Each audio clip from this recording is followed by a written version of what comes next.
usipitwe na matukio mbalimbali na uwe wa kwanza kutazama video zetu, tafadhali bonyeza neno subscribe hapo chini ya video hii, kisha bonyeza alama ya kengele itakayotokea. Asante. Mwenyezi Mungu Baba rehema, kweli sisi ni watoto wako na ndio maana umetupa mwaliko wa kuingia katika uzima milele, maana umeandaa kwa ajili yetu.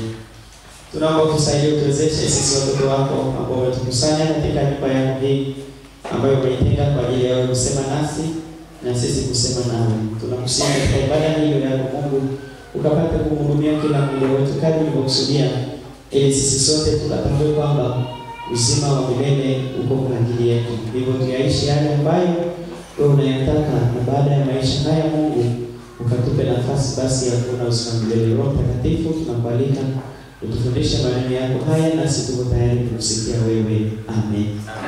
Tumepewa neno la Mungu kutoka kitabu cha Nabii Isaya mlango wa 55 mstari wa 12 hadi ule wa 13.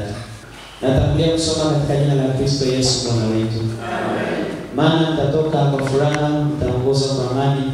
Mbele yenu milima na vilima vitatoa nyimbo, na miti yote ya bondeni itapiga makofi. Badala ya michongoma utamea msorobari, na badala ya mipigili mhadesi, Jambo hili litakuwa la kumpatia Bwana jina, litakuwa ishara ya milele isiyo mbali.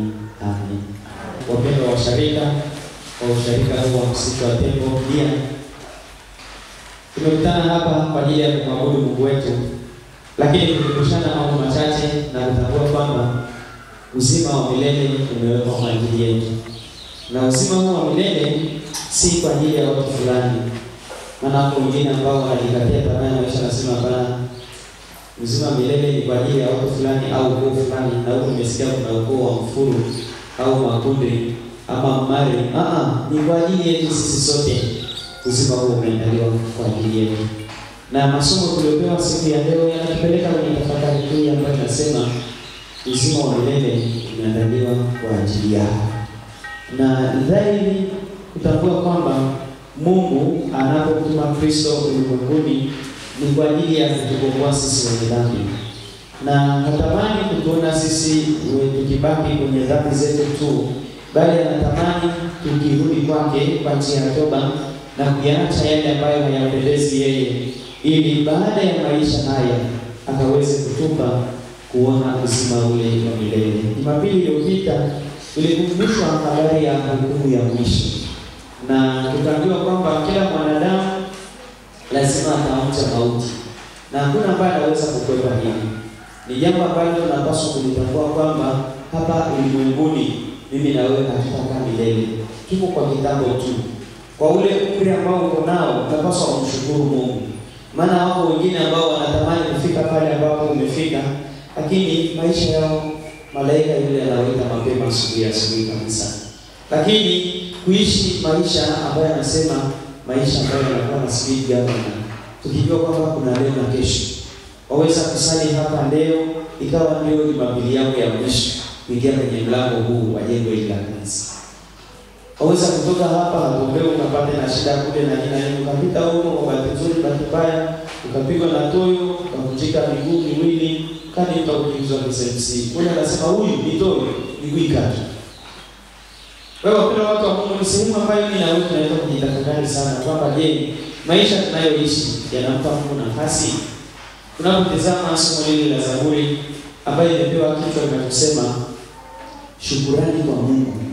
Ni kweli yako mambo ambayo Mungu anatenda katikati ya maisha yetu, ambayo mimi na wewe tunapenda sababu ya kumshukuru yeye. Kipekee namna ambavyo anaendelea kututunza. Japokuwa tunapita katika changamoto nyingi, lakini upendo, rehema na fadhili za Mungu kwetu sisi hazijapunguka hata kidogo. Lakini tunapotazama somo hili la pili ambalo tumepewa kutoka Injili ya Yohana Mtakatifu mlango wa 14 mstari wa 1 hadi wa 6, ni somo ambalo linatukumbusha kwamba Yesu Kristo ndiye njia ya kuelekea kwa Baba. Hakuna njia nyingine. Ili mimi na wewe tuweze kwenda kwa Baba, ni lazima tukubali Kristo Yesu afanyike ni Bwana na Mwokozi wa maisha yetu. Na hapa kwenye Yohana 14:1-6 tunaona Yesu akiwatia moyo wanafunzi wake tukijua baada ya siku chache baada ya mateso yake kufa na kufufuka alipaswa arudi kwa Baba hapa mbinguni kwenda kutuandalia makao. Lakini wanafunzi wale wakawa na hofu kwamba mwalimu utakapoondoka sisi tutabaki na nani? Na ndipo Yesu anawaambia msifadhaike mioyoni mwenu. Na ndilo neno ambalo hata mimi na wewe tunatiana nalo moyo kwamba katikati ya maisha haya ambayo yanakuwa na changamoto nyingi, bado tunaitwa kutokuwa na fadhaiko. Bado tunaitwa kuwa na tegemeo na tumaini kwa Mungu, tukijua kwamba yeye anaweza yote. Hata yale ambayo kibinadamu tunaona hayawezekani, lakini kwa njia ya kumwamini Mungu, kwa njia ya kumuishi Kristo, Mungu anayafanya yanawezekana. Kama anavyosema katika kitabu kile cha Filipi kwamba nayaweza mambo yote katika yeye anitiaye nguvu. Yako mengine kibinadamu unaona hapa nguvu imekwisha, lakini anapoingilia kati Mungu mwenye nguvu, hakika anakutia nguvu, unaweza kusimama tena na unaweza kufika pale ambapo Mungu anatamani ufike. Lakini somo hili la pili la tatu ambalo tumepewa kwenye kitabu hiki cha Nabii Isaya, tunaona ni mwaliko wa watu wanaokaribishwa kuingia katika maisha mema. Na hapa kwenye mlango huu wa 55 pale mwanzoni anaanza na maneno haya, kila ambaye kiu njooni majini, naye asiye na fedha njooni nunueni mle, na njooni nunueni divai na maziwa bila fedha na bila thamani. Wapendwa watu wa Mungu, ni nafasi ambayo mimi na wewe tunapewa kabla ya kuingia kwenye majira haya ya majilio, wakati ambapo tunamsubiria Bwana anayeingia kanisa lake, kwamba mimi na wewe tulio na kiu za aina mbalimbali, Kristo Yesu anatupa mwaliko. Na mwaliko huu anaotupa hawapi watu wa ukoo fulani au wa kabila fulani. Anatupa sisi sote ambao tumekaribishwa kwake kwa njia ya ubatizo mtakatifu. Lakini tumekaribishwa kwake kwa njia ya neno lake la uzima. Lakini tumekaribishwa kwake kwa njia ya sakramenti takatifu ambayo inatuisha miili yetu maisha ya imani. Tunaweza kusimama tena na kuendelea kulitumikia kusudio la Bwana katikati ya maisha ambayo Mungu ametujalia kuwako hapa ulimwenguni. Mistari hii miwili ambayo nimeisoma hapa ni mistari ambayo inanikumbusha kwamba kule kwenye uzima ule wa milele utakuwa na furaha. Hautakuwa na mambo ya kuulizwa, mbona leo hakuna nyama nyumbani? Mbona leo hakuna mafuta ya kupika? Mbona leo hakuna nyanya wala vitunguu? Hautaulizwa hayo mambo, lakini itakuwa ni furaha daima milele na milele. Na kwenye wimbo nambari ile ya 154 ni wimbo ambao unatupa mwaliko. Wakati mwingine wimbo huu tunautumia wakati ambapo tunatunza ibada za mazishi, lakini hapa kutunza ibada ya mazishi ni ibada ya kumsifu Mungu. Na wimbo huu umewekwa katikati ya nyimbo za sifa ambalo linatukumbusha kwamba sisi mwaliko wetu ni mbinguni juu kwa Baba.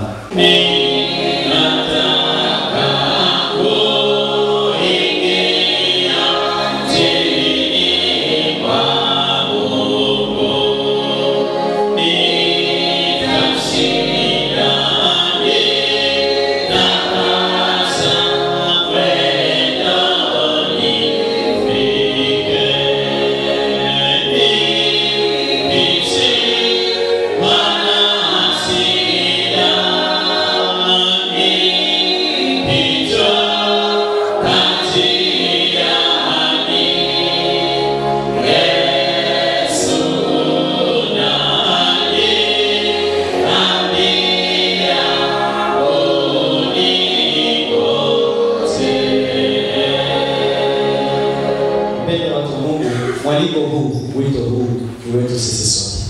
Na ili mimi na wewe tuweze kupata nafasi ya kuona uzima ule wa milele, ni lazima tukubali kufuliwa kwa damu ya mwana kondoo Yesu Kristo. Kwa maana nyingine ni lazima maisha yetu yabadilishwe. Uchafu ulioko ndani ya maisha yetu uondolewe, tuwe watu wapya katika Kristo Yesu. Na mwenye kuondoa yale yasiyofaa ndani yetu ni Mungu mwenyewe pekee. Hakuna mwanadamu ambaye anaweza kufanya hivyo. Na anayaondoaje? Anaondoa kwa njia ya toba. Na swala la toba ni swala la mtu binafsi, mtu mmoja mmoja. Tukijua kwamba sisi kwa mawazo, kwa maneno na matendo tunamkosea Mungu kila inapoitwa ni leo. Na tunapomkosea Mungu kila inapoitwa ni leo, ni lazima tukumbuke kwamba mwisho wa njia zetu utakuwaje. Lakini iko neema ya Mungu ambayo inafunuliwa kwetu sisi sote ya kutengeneza mahusiano yetu na Mungu, ili baada ya maisha haya kweli tukaifurahie Friday ya uzima milele ambayo Mungu ameandaa kwa ajili yetu. Lakini ni lazima kutambua kwamba ili tuweze kuona uzima ule wa milele, ni lazima kuishi maisha yenye kumtukuza Mungu sisi kwa sisi. Maisha ya upendo, mahusiano mema ndani ya familia zetu, ndani ya jumuiya zetu, ndani ya mitaa yetu, ndani ya sharika zetu. Na nikisema sharika nikimaanisha msitu na kidia. Tukijua kwamba ni watu wawili tumekutana hapa, lakini ni watu wawili ambao tunatembea kwenye safari moja ya kuelekea katika uzima mmoja ambao Mungu ametuandalia. Hakuna uzima wa msitu na uzima wa kidia. Ni huo mmoja tu ambao sisi tutaenda kule. Kwa hiyo wapendwa watu wa Mungu, ni lazima kujiuliza ndani ya mioyo na nafsi zetu. Je, yako mambo ambayo yananinyima mimi nafasi ya kuingia katika uzima wa milele ambao Mungu ameandaa kwa ajili yangu? Kama yako ni kutengeneza, kama yako ni kurudi kwa Bwana, kama yako ni wewe kujifungia chumbani mwako sirini, tengeneza. Tukijua kwamba neema ya Mungu iko kwa ajili yetu. Na kama neema ya Mungu iko kwa ajili yetu, ni dhahiri kwamba Mungu ametuandalia uzima wa milele. Na Mungu mwenyewe hatamani kutuona sisi tukipotea, bali anatamani kutuona sote tukiingia katika uzima wa milele. Wapendwa watu wa Mungu, ni mimi na wewe kutiana moyo katika safari hii ya maisha. Tukijua kwamba safari ya maisha ina changamoto nyingi. Na changamoto hizo wakati mwingine zinaweza kutuondoa sisi katika kumtegemea na kumtumainia Mungu. Lakini changamoto za maisha ni za kitambo tu. Changamoto za maisha zinapita. Na mimi na wewe sio kwanza kukutana na changamoto hizo. Wako wengi walizokutana nazo, lakini katikati ya kuvumilia, katikati ya kujipa moyo, wakaweza kusimama tena na kuiona mambo ya pili. Usirudi nyuma. Endelea kuyaishi maisha ya kiimani ili uzima huo milele tulioahidiwa na Bwana siku ile ya mwisho, mimi na wewe tukaingie kwa furaha, na zaidi ya yote tukamwone Kristo akitubeba viganjani mwake na akituambia, wanangu, karibuni. Mmoja wetu aende za Bwana akiomba Mungu amsaidie kuwezesha yale mambo ambayo anajua yanamnyima nafasi ya yeye kutokuona uzima ule wa milele. Tukatubu, tukatengeneze, tukarudi kwake, maana yuko tayari kutupokea. Yeye ni Mungu ambaye anasamehe maovu yetu yote. Yeye ni Mungu ambaye ameahidi kwamba atakapotusamehe atatutenga sisi na maovu yetu, kama alivyoitenga mashariki mbali na magharibi. Ni wewe kuwa na imani, ni wewe kuwa na tegemeo kwamba kwa Mungu yote yanawezekana. Lakini baada ya maisha haya, mimi na wewe tutakuwa wapi? Ni furaha ya Mungu kwamba sisi sote tukauone uzima ule wa milele ambao ameandaa kwa ajili yetu. Mwenyezi Mungu Baba wa rehema, tunakushukuru kwamba wewe ni mwaminifu katikati ya maisha yetu siku kwa siku. Tunaamini kwamba Mungu hutamani kuona sisi tukipotea dhambini, bali unatamani kutuona sisi tukifikiria toba. Na baada ya maisha haya, Mungu katupe tena nafasi ya kuona uzima ule wa milele ambao umeandaa kwa ajili yetu sisi sote. Tunakuja mbele yako asubuhi ya leo Mungu, tukiomba toba na rehema, utuhurumie, utusamehe, ututakase, utusafishe na uovu na udhalimu wetu. Kwa yale ambayo Mungu tumeenda kinyume nawe kwa kuwaza, kwa kunena na kwa kutenda. Ni kweli Mungu, maisha yetu yamekuwa ni chukizo mbele yako, na Mungu unapotutizama huoni jambo lolote jipya ndani yetu. Tunaomba Mungu huruma zako zisiondoke kwetu. Tunaomba Mungu fadhili na rehema zako zisiondoke kwetu. Unapoabudu wengine Mungu, tukumbuke sisi watoto wako wa usharika wa msitu wa tembo, wa usharika wa dunia, ambao Mungu umetufanya sisi kuwa ndugu katika Kristo Yesu. Endelea kutushikamanisha Bwana Yesu, na mwisho wa siku Yesu katufikishe sisi sote katika uzima ule wa milele. Ondoa yale ambayo ni chukizo ndani ya familia zetu, ndani ya mioyo yetu, ndani ya jumuiya zetu, ndani ya sharika zetu, ndani ya vikundi vya kwaya, ndani ya mitaa ya sharika zetu. Mungu, umoja wako, upendo wako, mshikamano kadumu daima milele na milele. Na sisi sote tukatambue kwamba Bwana Yesu, wewe umetukomboa, umetuita kwa majina yetu, na sisi ni mali yako. Endelea kusimama upande wetu Bwana Yesu. Endelea kutupigania Bwana Yesu. Waliofika katikati ya ibada hii wakiwa na mizigo mbalimbali, Yesu Mwokozi, tunaleta katika madhabahu yako iliyo hai. Damu ya Yesu inayonena mema ikanene mema katikati yao. Walio wagonjwa Yesu, waliokata tamaa ya maisha, wanaopita katikati ya hali ngumu za kiuchumi, Yesu Mwokozi, tunaomba ukawainulie msaada kutoka patakatifu pako. Wakaendelee kukuona Yesu, wakaendelee kukuona Mungu, ukiwapigania, ukiwategemeza, na zaidi ya yote wakaendelee kulitumikia kusudi lako. Tunajiacha mikononi mwako Bwana Yesu. Zaidi ya yote tukiomba ukatubariki, ukatulinde, ukatuchunge, ukatuongoze.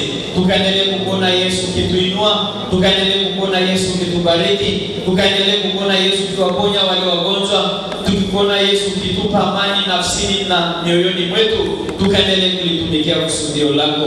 Tubariki sisi watoto wako usharika wa msitu pia, tukaendelee kukuona Bwana Yesu ukijidhihirisha kwetu, lakini ukibariki kazi zile zetu za mikono tunazozifanya, za kilimo, ufugaji, biashara, ufundi, uchunguzi, maofisini. Ni kwa ajili ya watoto wanaosoma na utafuta ajira, wanaotafuta wenza wa maisha. Yesu Mwokozi, ukasimame upande wao, ukajidhihirishe kwa usiku na mchana. Bwana Yesu, tukaendelee kukuona wewe. Zaidi ya yote Mungu, endelea kutufunika damu mwako, tukaendelee kukuona Yesu ambaye unatamani sisi sote tufikie uzima ule wa milele, ukitushika kwa mkono wa kuume wa haki yako, na zaidi ya yote kutufikisha salama. Tunaweka haya mbele yako na yale mengine ambayo tukakumbuka. Wewe utuombee kwa Baba kwa njia ya Roho Mtakatifu, ukaendelee kutuombea sasa na hata milele. Amen.